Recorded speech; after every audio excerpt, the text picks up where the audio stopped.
Assalamualaikum warahmatullahi wabarakatuh. Shalom, perkenalkan nama saya Riani Ramakila, NPM 920 1140 21111018, Prodi Biologi. Dalam video kali ini, kita akan membahas materi tentang yang pertama, terumbu karang. Pengertian terumbu karang. Terumbu karang adalah ekosistem bawah laut yang terdiri dari kumpulan binatang karang yang membentuk struktur kalsium karbonat atau batu kapur.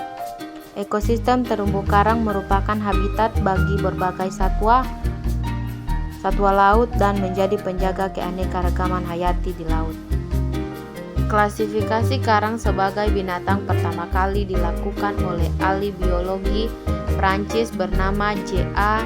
de Peysonnel pada tahun 1753, yakni ke dalam filum Cnidaria kelas Atozoa. Polip yang berjumlah ribuan membentuk koloni yang membentuk dua jenis karang, yaitu karang keras dan karang lunak. Habitat dan sebaran ekosistem terumbu karang umumnya terbentuk di kawasan pinggir pantai atau perairan yang masih tembus oleh sinar matahari, yaitu sekitar 50 meter di bawah permukaan laut. Namun, terdapat pula beberapa jenis karang yang dapat hidup di kedalaman laut dan tidak membutuhkan cahaya matahari serta tidak bersimbiosis. Terumbu karang menurut sifatnya, terumbu karang dapat dibagi berdasarkan sifat menghasilkan kapur serta letak sebarnya.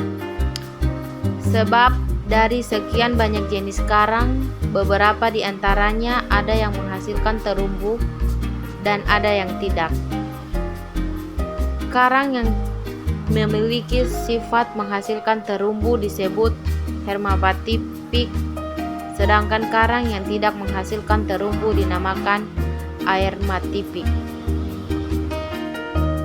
Terumbu karang di Indonesia. Indonesia merupakan negara kepulauan terbesar di dunia yang terdiri lebih 17.000 pulau besar maupun kecil dengan garis pantai sepanjang 81.000 km.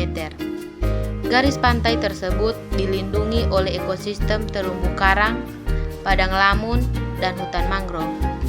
Luas terumbu karang yang dimiliki Indonesia diperkirakan mencapai 2,5 juta hektar yang menjadi rumah bagi 263 spesies atau karang batu yang termasuk dalam 76 genera.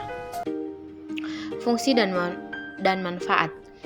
Ekosistem terumbu karang menyediakan persediaan makanan dan obat-obatan bagi manusia masa kini dan masa yang akan datang. Selain itu, sekumpulan karang juga menyajikan panorama keindahan yang menjadi magnet wisatawan sehingga menambah sumber devisa negara melalui sektor pariwisata. Wisata bahari Indonesia merupakan salah satu aset utama pendapatan negara. 2. Produktivitas primer laut.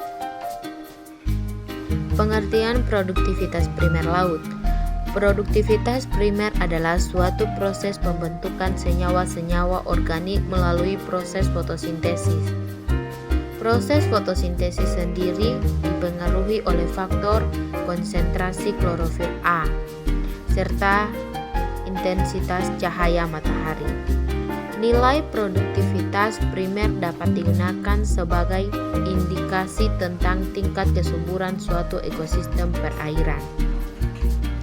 Produktivitas primer dapat diketahui nilainya dengan cara mengukur perubahan kandungan DO yang dihasilkan dari proses fotosintesis.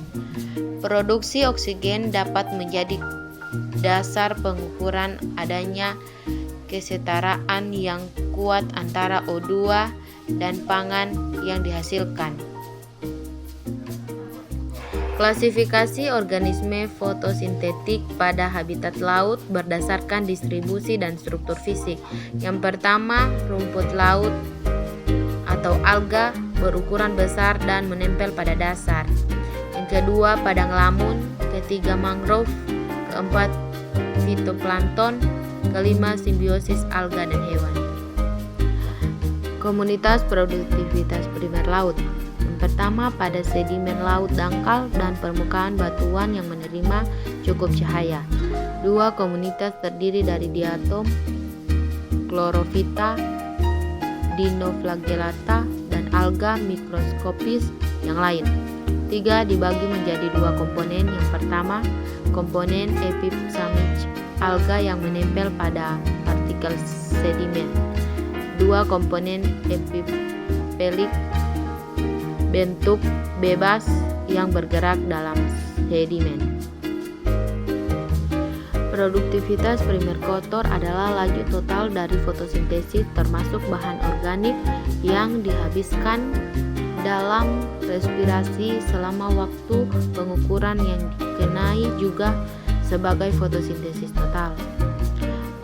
Produktivitas primer bersih adalah laju penyimpanan bahan organik di dalam jaringan-jaringan tumbuhan, kelebihan dari penggunaan respirasi oleh tumbuhan selama jangka waktu pengukuran.